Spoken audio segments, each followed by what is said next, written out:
Even with last night's snow and ice, it has been pretty much a tame winter so far here in western Massachusetts.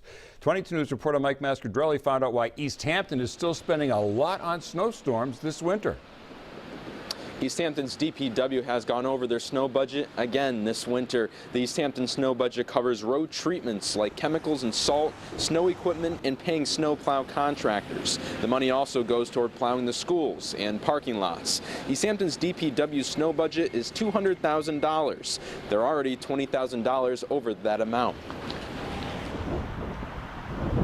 This year we're still going to spend some more money over the $200,000, but if the winter stays like it stays, it shouldn't be too bad for us to cover those costs.